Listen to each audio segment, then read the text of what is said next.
there is this radical sense of service to others, love to our fellow human beings. If we took radical love seriously, not a love that is built on junior high thoughts of, well, if they love me, then I will love them back. I'll tell you just real briefly that I remember when I was in 8th grade and this boyfriend I had, there was such angst for me leading up to Valentine's Day because I kept asking my girlfriends, should I give him a Valentine's Day card? What if he doesn't buy me one? And then it was, what if I don't give him one and then he buys me one? That's junior high type of love, that my love and action is dependent on someone else's love and action. We in this country are in the midst of one of our most divisive times we have experienced in a long time. A friend from Montana, Steve, wrote this piece I want to share with you. I think it's profound because it's not simple, but it's at the root of what it means to love your neighbor. And it's at the root of what is our ethic by which we live in these days. Here's what he wrote. Whenever I quarrel, I am likely serving my own beliefs, but not my neighbor. I'd rather be right than loving. It is tempting to convince those in error they are wrong, but it's more effective to simply be present to them in love. Even as I am disagreeing with them or confronting them, whatever grip they have on bad ideas will not be loosened by my proving myself to be right, but by their experiencing a better way. If it is not a way of love, I have lost. I don't have to agree. I can offer myself and my beliefs with clarity without either apology or malice, but humbly, because I am not omniscient, meaning I don't know everything, but I can offer them steadfastly because it is indeed my belief. In the context of my respectful, compassionate care for them and my full embodiment of my beliefs in love, they might come to see the wisdom of my view. That in itself overcomes the weakness of their own, and they might not. But my calling is not to defend my beliefs. My calling is to love my neighbor. We do not live to ourselves, says one of our sacred texts of our religious traditions. We do not live to ourselves, we live to love. Unless we trust love, even in the face of outright evil, we don't really believe in it, do we? Steve ends his writing there, and I'll end with the Martin Luther King quote, who Martin Luther King Jr., of course, truly experienced divisiveness and hate, and he said, "Darkness does not drive out darkness. Only light can do that. Hate cannot drive out hate. Only love can do that." Truly, I think it's a radical word for us in these days. Thank you. Yeah, that was beautiful. Thank you. Let's just see if you can get that author to become a Rotarian. That was wonderful. So I have 3 different tidbits of history for us today. And the first is, I'm super excited about this. Kathy has spent a week going through our albums and putting a historical timeline on our website. And she's going to pull that up here for you so you can see it. And I think you asked if people would go ahead and like contribute. And so if you've got tidbits that you want to add to something and celebrate what our club has done over the last 50 years, we would love to have this be a really accurate and thorough portrayal. And you can find this. Go to the website About Us, and then the subpage is history. So I'm sure I don't have, check me for accuracy, and I'd love additions. Yeah, it's really fun. Thank you so much for doing that. That was a lot of work. But yeah, we would really love to have it be reflective of the difference that this club has made in our community. It's really quite remarkable. Okay, and then Lynn Megan had a picture come up in her Facebook memories today, and we just had to share it. So we'll pull that up next.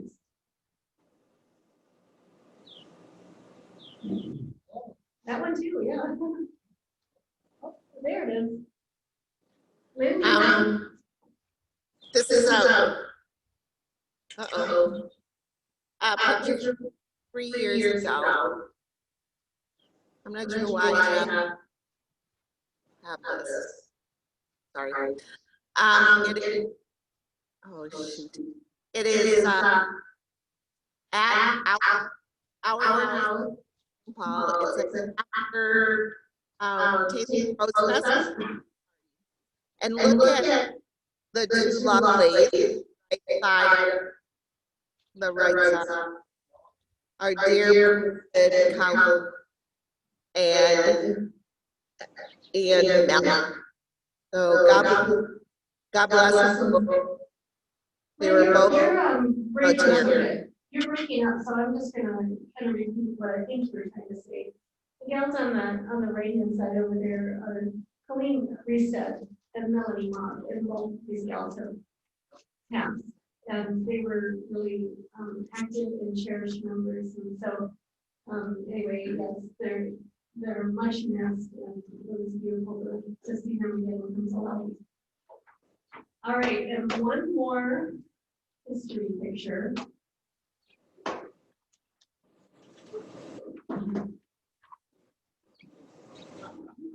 So the actual article is a full page, but Jingle Mayhem, this is in 1997, and she was the first woman president of the Roseville Rotary, and she started in July of that year.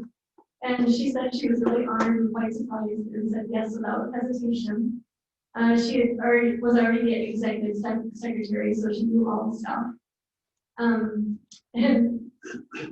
so anyway, she didn't want to play up the first woman aspect of it because Rotary is not based on gender, religion, and politics. She quoted, "We're all there because we're good people and want to help others.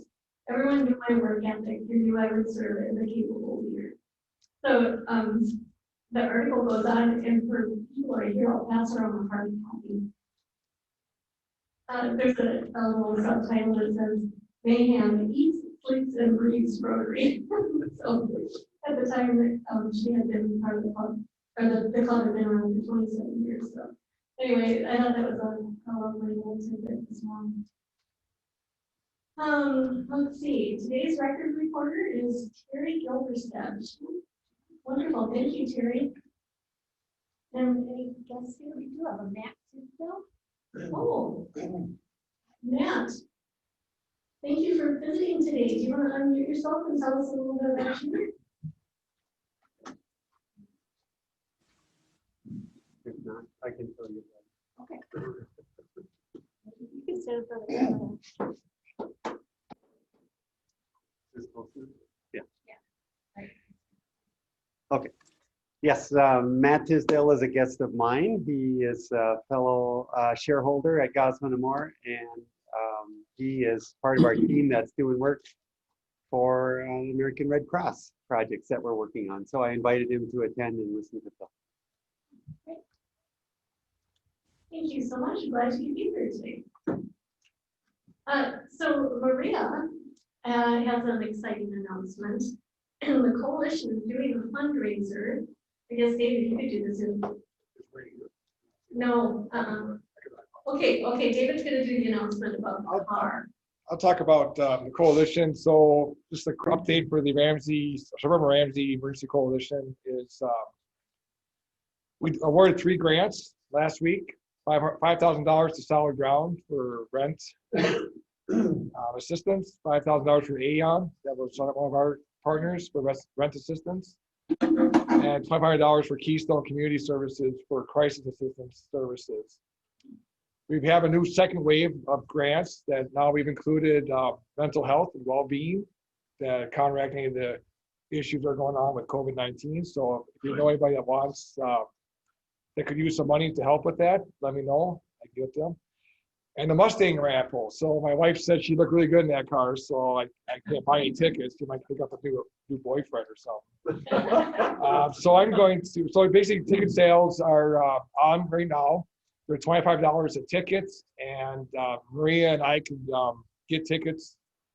Instead of just having everybody else sell them, just let Maria and I know if you want tickets, and we will get tickets for you to sell if you want it for yourself, or if you have friends or family that want to buy tickets.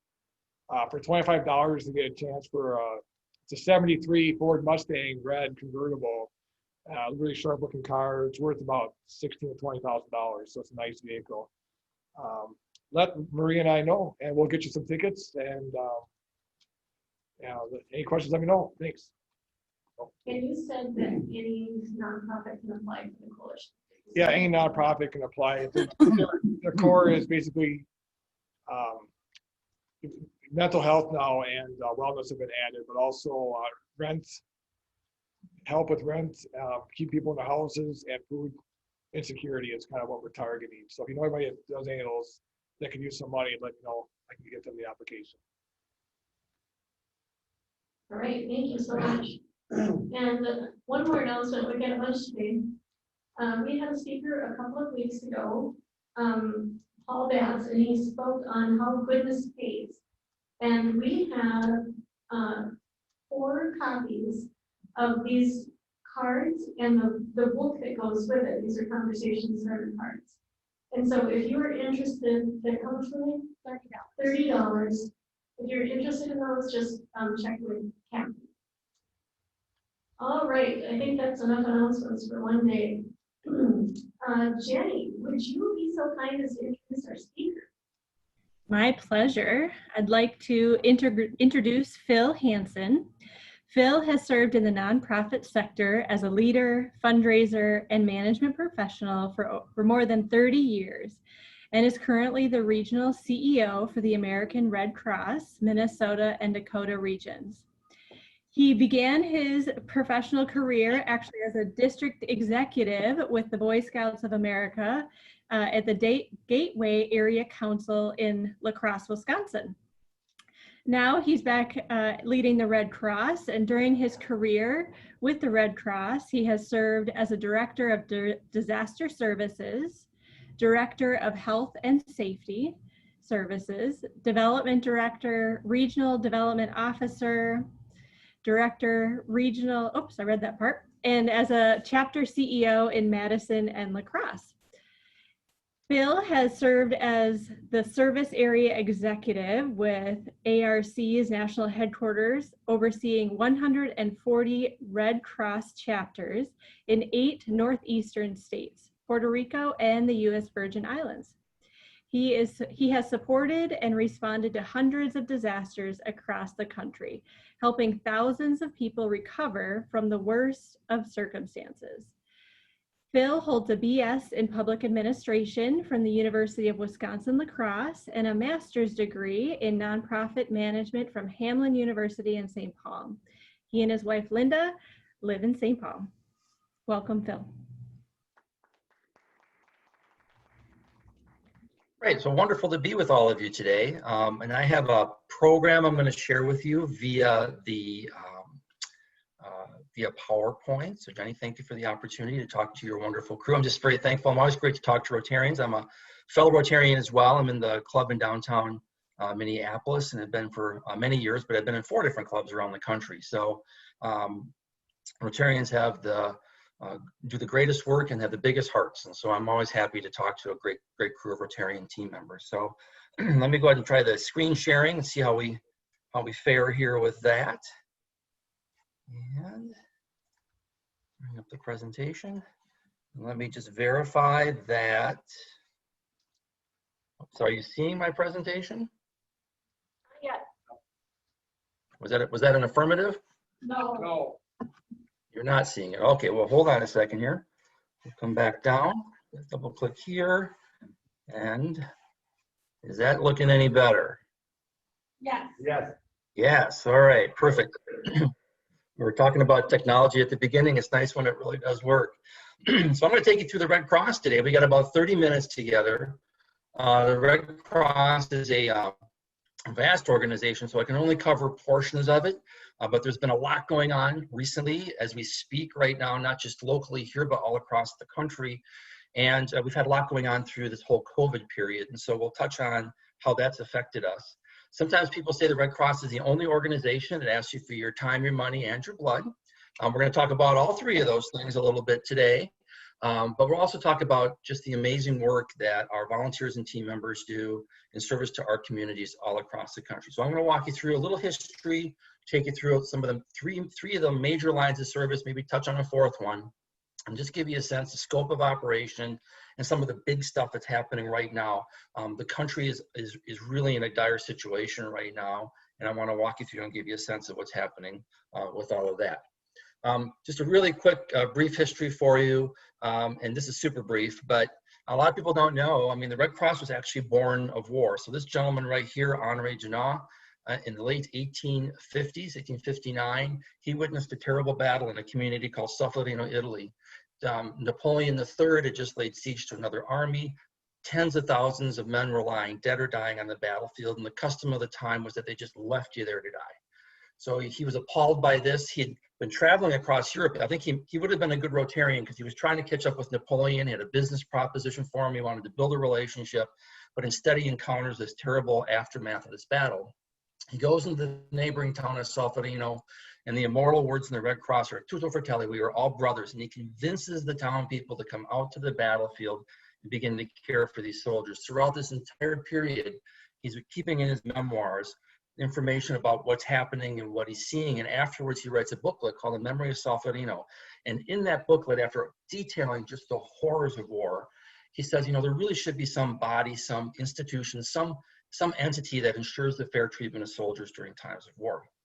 A number of countries read his booklet, a group come together for the first time, and in 1863, a group of them come together and sign what essentially is the first Geneva Convention.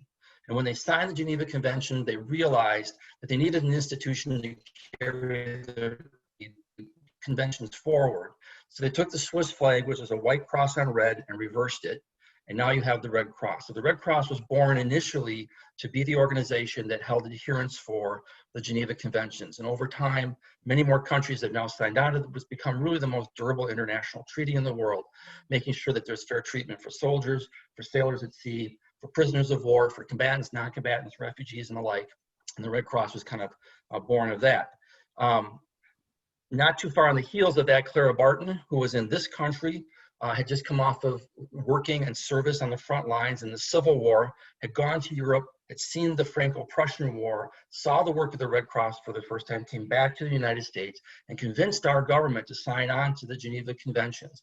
And once you sign the conventions, you can form a Red Cross Society in your country. So we were founded in 1881 here in the United States and ultimately chartered by Congress in 1900 to do the good work of the Red Cross here. Clara was an innovator. She is the most written about third grade essay in the country. I've been interviewed by more third graders than I've been interviewed by media people over my lifetime, who show up now today with little kid cameras and little kid camera crews, and they do the whole bit with me.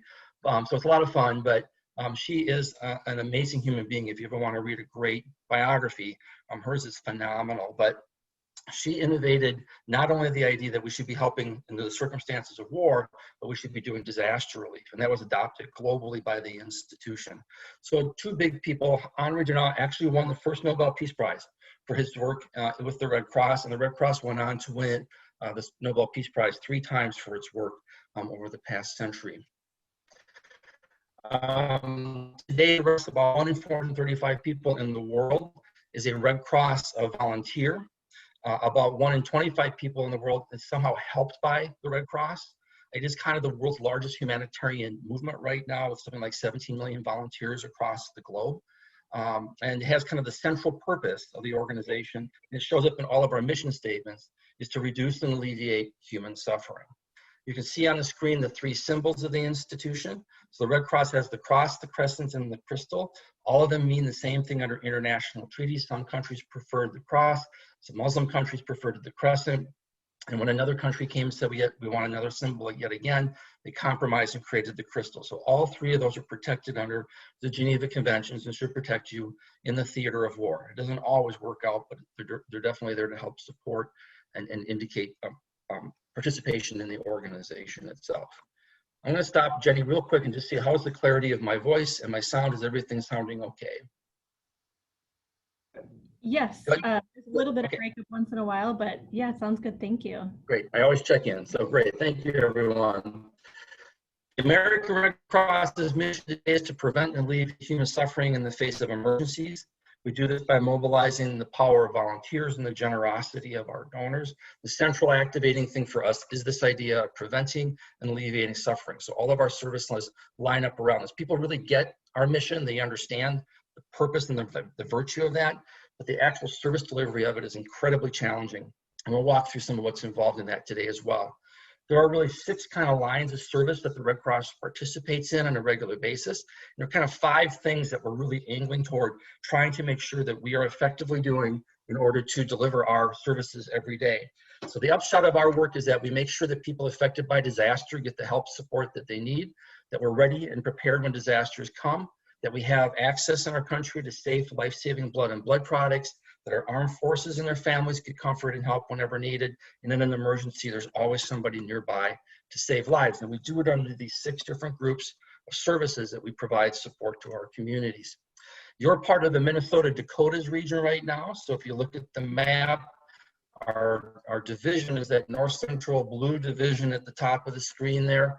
And recently we combined Minnesota and Dakotas together into one Red Cross territory. I'm responsible for the 9 chapters that serve that territory that you're looking at in the lower left there. That territory had quite a year of service delivery this year. We responded to almost 840 disasters just across those 3 states. Almost 3,000 volunteers work on a regular basis, registered volunteers in our territory. You can see the smoke alarms we installed. We trained almost 94,000 people in CPR, first aid, learn to swim, health and safety programs, provided over 3,000 emergency services to our military. I'll tell you more about that in a second. Delivered almost 300,000 blood products to 105 hospitals in our region. And we also saved a number of lives this year with our home fire campaign, ensuring that when we installed smoke alarms, we saved the lives of those people because the alarms were there. The whole thing is run by volunteers. The coolest thing about the Red Cross, we have a set of principles. One of our 7 principles is volunteerism.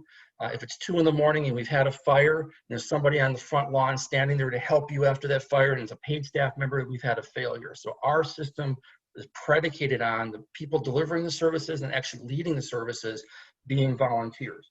The vast majority of the people that work for the Red Cross are not paid to do so. So the reason when they say that the Red Cross has roughly 90 cents on every dollar goes to the service delivery of people, the reason we can have such a high number of a percentage of our dollars going right to support is because most of the people that work for us aren't paid to do so. They do their work as volunteers. We are one of the just recently rated by LinkedIn magazine, along with the Scouts, by the way, one of the top 10 most volunteered for organizations by people listing their LinkedIn profile. So we know the folks are coming out. You can see 314,000 people coming out to help us, almost 3,000 in our area alone, delivering almost 140,000 hours of service. So the whole thing is really central to that. Along with that is a large contingent of youth volunteers. We have lots of young people in Red Cross clubs that are supporting our efforts to particularly focus on international humanitarian law and also on programs to support disaster relief and youth education for safety and preparedness. So we have a lot of young people out every day helping us to deliver our services and learn about the work of the Red Cross. We also have an enormous number of board members across the region right now. There are 140 board members that serve and do a whole range of terrific work. Our board members are very much engaged not only in leadership within the organization, but actually frontline service delivery as well. So we have a very active and engaged board of directors. Disaster services is probably the one most people say. They say when you know the Red Cross, you kind of know us for blood and flood. So you know about the blood program and you know about the disaster programs. Those are the biggest visible ones. Disaster is hugely visible as we speak right now. When it comes to disaster services, we want to just kind of boil it down. We're providing financial assistance, emergency funds, lodging, sheltering for people, funeral and other kinds of medical assistance, health services, replacement of medications, eyeglasses, mental health services, and then referrals to community partners. We also provide a set of recovery services for people as well. So again, the typical thing for us, it's 2 in the morning, a fire has happened, a family has been put out, they're standing on the front lawn. The fire department's job is to try to protect that property and try to get the family out safely if they can, but then the family becomes the responsibility of the Red Cross. Volunteer team members will show up right on scene. We're dispatched by the fire department through a volunteer dispatcher on our team, and they're going to get right away a nurse, a mental health person, a trainee, and a frontline caseworker are going to show up, and they're going to get food, clothing, shelter, medications, and financial assistance right into your hands. And that night, you can be the richest person, you can be the poorest person. We treat everybody the same right away because your insurance man is probably not standing next to you at 2 in the morning right there. The next day, we sit down with the family and we develop a plan to help them recover from the assistance. We may provide additional assistance going forward to support their ongoing recovery. We have a large contingent of events. This is just Minnesota alone this past year. All those pins are in 19. All these pins kind of represent just a sense of the breadth of locations that we had, fire assistance that we needed to provide to families across our state here. We had some really events, disasters this year, a whole actually series of big events, starting all the way back in at Thanksgiving with the Cedar Riverside fire, the terrible Drake Hotel fire, and all the families that were hurt on Christmas Day. And then going forward from that, we've had 9 now additional large-scale apartment complex fires that have affected all across our region, where families are needing a tremendous amount of support and help from us. So our teams in this part of the country have been largely focused on some storm damage issues, but a lot of big fire issues that we've been providing help to families for. Throughout this period, kind of starting in that March timeframe when we all were seeing the effects of COVID, we had to really shift gears and change a lot of our protocols for our responders in the field. We went to a lot of virtual assistance to families. Instead of using shelter locations for big disasters, we started using hotels so we could get more separation for families. So we've had team members sort of retrained in order to safely provide services and support to families on the ground and to provide that ongoing assistance. Sometimes we do physically have to go, and we've trained our folks with protocols and procedures to do that. You're seeing some pictures of some of them on the screen right here. Responded to 7 big disasters just during this particular pandemic period. So it's been a very busy period for us, but also requiring a lot of flexibility as our teams continue to respond. The picture of all the hands in that right there is a family that after 2 weeks of shelter stay with us got their new home, and they sent us this picture to show us how happy they were with their children and with the key to the front door of the place they were moving back into, which was a really nice moment for our team, as you can imagine. So beyond the daily operations here, the fires and floods and storms and things that we respond to here, we also have a large contingent of our team members that deploy out nationally. This is an amazing service, an ambassadorial service from our state in a sense, and from Minnesota and the Dakotas, where we actually go out and provide, we train disaster workers to respond across the country, oftentimes on a moment's notice. In the last 2 weeks here, we have deployed 140 of our team members to the Iowa Deracho, down to the Hurricane Laura event, and now a lot of our folks are heading toward the West Coast. We're deploying, I think now 4, and soon it will be 5. All of our emergency response vehicles and crews are heading west as we speak right now. We have a number of team members on the ground out there assisting too. It is a devastating event. I can't understate how bad the situation is in the West right now. And you'll just, if you keep watching media, you've already seen a lot of Red Cross stories. You're about to see a lot more about our efforts to recruit more volunteers to be able to get trained and be able to deploy. It's going to be an ongoing effort to get sufficient personnel because it's just such a big event.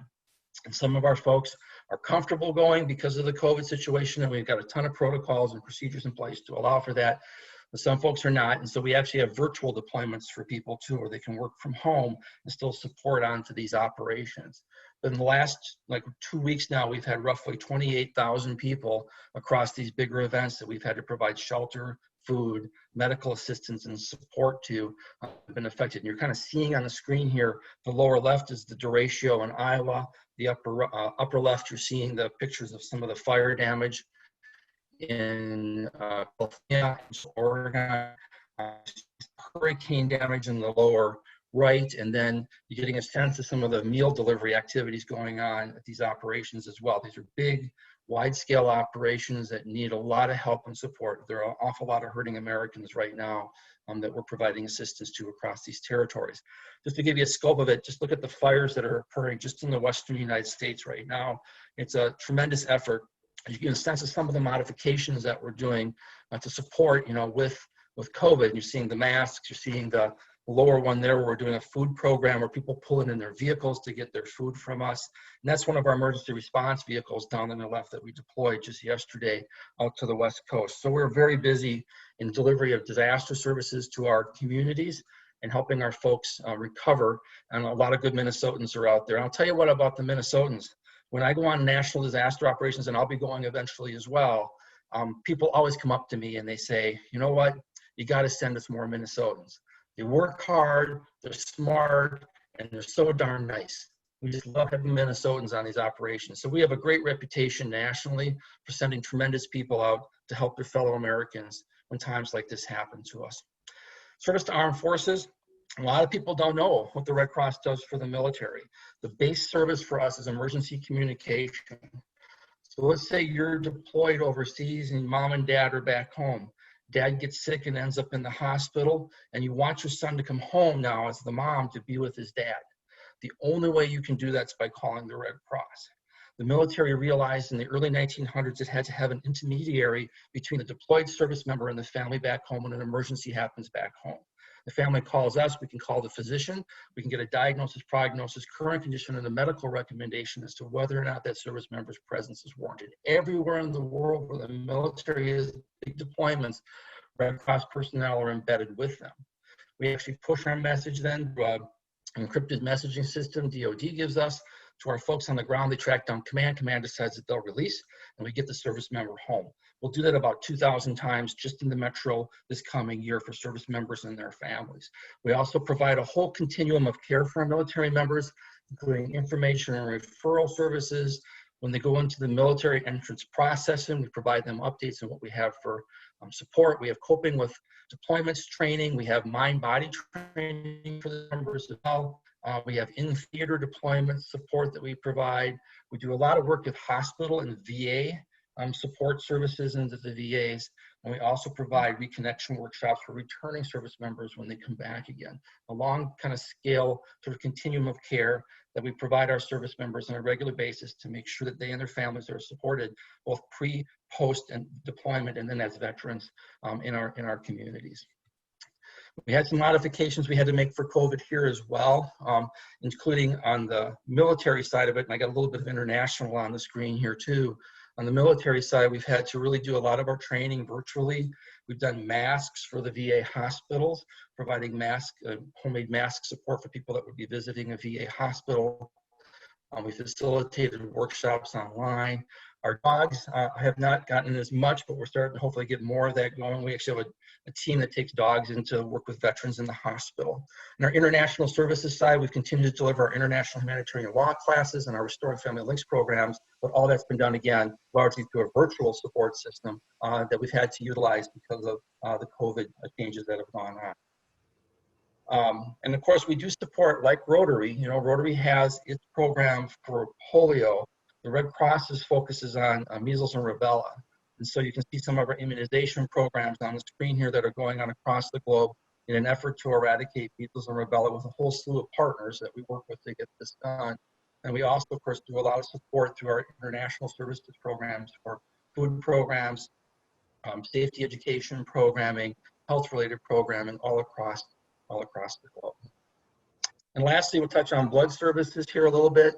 Many of you, I'm sure, in the room are blood donors. I think we should really do a study sometime on the higher proportion of Rotarians that give blood, because I am certain it is true that Rotarians step up probably more than any service club out there would be my guest to deliver and support our blood programs. We're just very thankful for those of you that do roll up your sleeves and donate. During the pandemic, it has been quite a challenge. As I mentioned earlier, we have 105 hospitals, roughly 300,000 blood products are needed every year to support those hospitals. And that's just, and our blood sometimes goes to support even the wider country, depending on where the needs are greatest for blood and blood products. So we have a huge responsibility to continue to collect blood and blood products across our communities. We had thousands of blood drives cancel right at the beginning, March, April. We were very worried about it, but then we did have some drives that did not cancel. And I will tell you that sometimes 120%, 130%, 140% of people would show up to those drives to help us make them a success. Our community really, really stepped up to help the Red Cross, to help their hospitals, make sure the blood and blood products were there.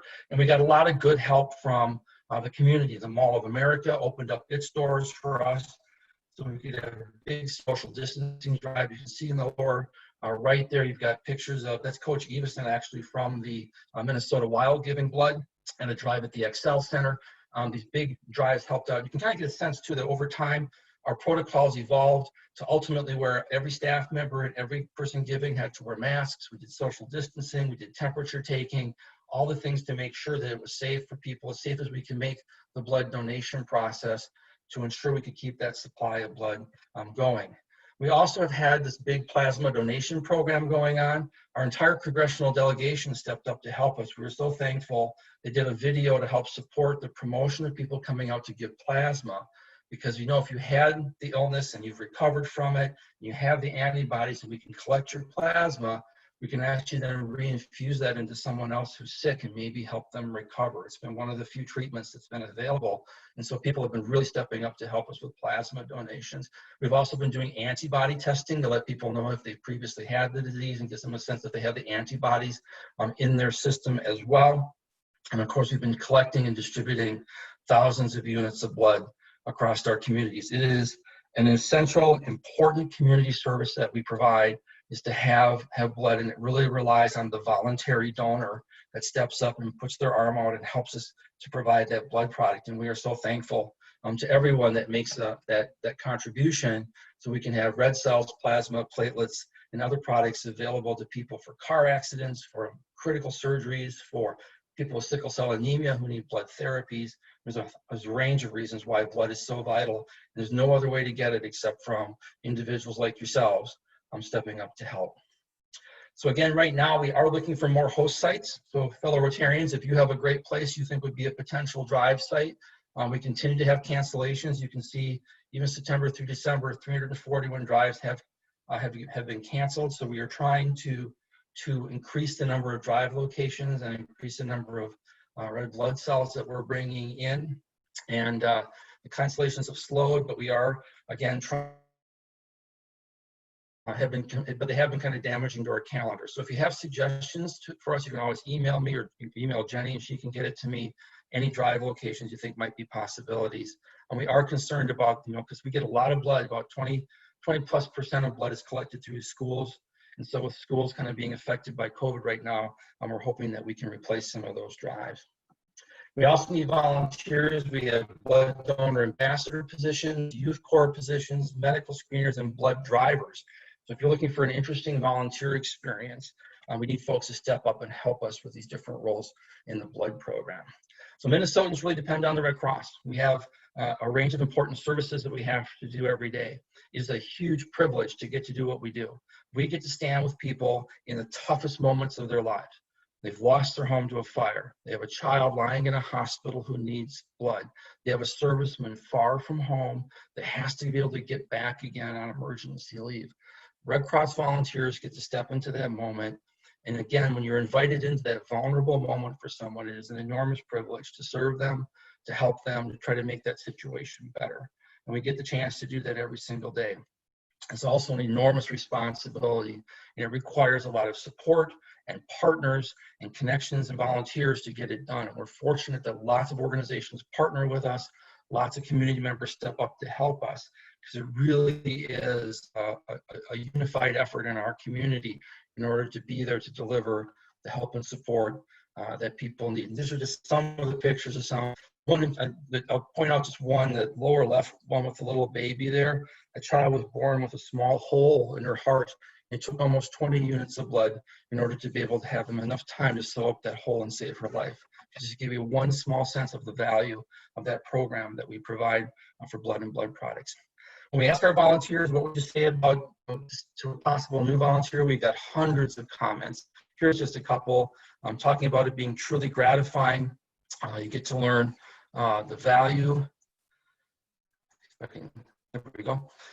You get to learn the value skills while helping those in need, all while supporting a great team of caring individuals. I'm proud to be a Red Cross volunteer and look forward to a long partnership. And this last person told me, you know, what I always share is, where else can you volunteer to be able to say that you're helping to save 5 million lives a year with blood transfusions, and also all the other services the Red Cross provides, like disaster, military, smoke alarm, and CPR training, and so on. It's an amazing line of service that we get to provide, all done by great citizens that step up to help us every day. So I'm thankful to all of you.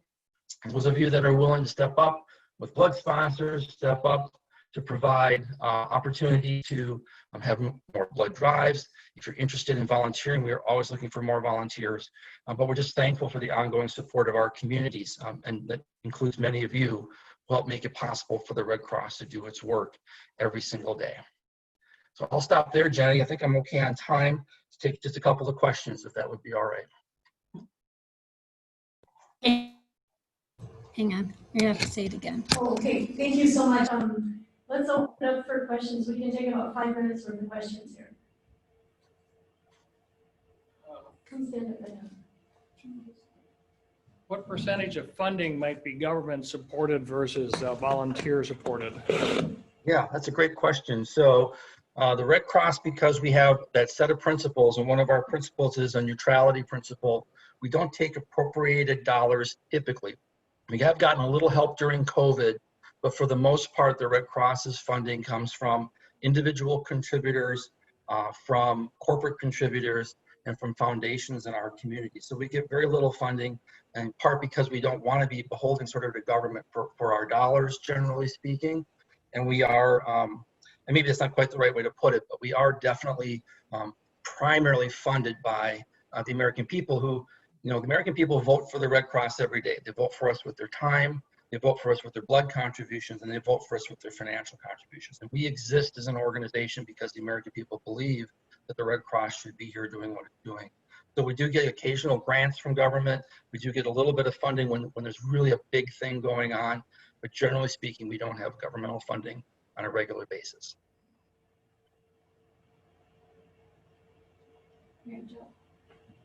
Rachel? Thank you. Hi, Phil. It's good to see you. Mary Jo McGuire here. I served on the St. Paul Red Cross when there were two, a Minneapolis and a St. Paul. So I was there for the merger of the two organizations. I think it's probably going well. And I just wanted to say thank you so much for all of your work. And just if you wanted to comment on how it's going that they merged. I mean, this is many, many years ago now. Yeah. Merge, but I think it was a good step, and just happy to see you're still there and doing such great work. It's nice to see you as well. Thank you for sharing that. Yeah, we had we did a consolidation of the St. Paul and Minneapolis chapters. Now it's almost 11 years ago, and that resulted that actually 12 years ago now. So the result of that has been actually, you're right, very good. We've been able to be much more, I think, coordinated and organized in our services, and really things flow throughout the entire metro in particular. We just want to make sure we're able to deliver services holistically together. And we've actually since merged the blood board in with us as well too. So the entirety of the system is all one unified system. And when we brought the Dakotas in, the entire thing became what we call a one Red Cross system in the same physical footprint. So we all work very closely together now to ensure services are delivered. Problems are getting so much bigger in our country. And the Red Cross's ability to coordinate, not only here, but across all of our regions is super important, because sometimes we got to stand up to do some really big stuff like we're doing out west on the fires right now, effectively and consistently together. So all in all, it's gone fairly well, Mary Jo. It took a little bit to get there, but we've arrived, I guess, at this point, and it's going fairly well. Well, it's great to see. And of course, you're doing such amazing work there. So thank you so much for all of that. So You're very kind. Thank you so much. Well, I thank you, Phil, for your time and very, very interesting presentation. I hope that you get some volunteers from our club members here too. Very compelling. Just so you know, in honor of our speakers, we make contributions to the Rotary Woods and Rain Garden in Central Park, Arboretum. So thank you very much. Jenny, would you tell us about next week's program? For next week, we have Kyle Haugen, who's going to speak to us a little bit about the Rotary Foundation, also some kind of interesting facts just going on in Rotary these days, even though he's not in his same leadership role, but coming back to us with kind of an update. So it'll be a good opportunity. And I think the week after that, we have our annual meeting, right? Correct, yes. So we've got some exciting changes to the Constitution to look forward to. It'll be great. So anyway, thank you all for joining us. I appreciate you being here. Oh, announcements? Well, a question. I was wondering how Ted Johnson managed to get 2 tiles to show up, one active and one in it. That's amazing, Ted. How did you do that? Look at that. I don't have the foggiest idea. I was trying to figure it out myself. No idea. I did want to share one thing, if I could, very briefly. Deb, there goes my internet. Am I still there? Yeah. I want to request that you guys send your prayers and greetings and support to Khadija and her family. Khadija was called out in her neighborhood twice this past week by neighbors because she was driving through the neighborhood at another day walking, and the police came, and it's really tough. But she survived it. She does not want her kids to know about it because she's afraid they'll be afraid to live in their neighborhood. But I just wanted you to know about that. Send her your greetings and support and your prayers. Thanks. Thank you so much for telling us about that. We usually do have our love and support. Absolutely. All right, everybody. It was nice to see you both in person and online, and look forward to seeing you next week.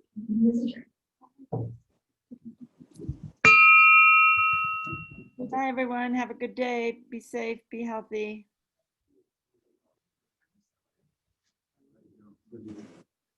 Bye, everyone.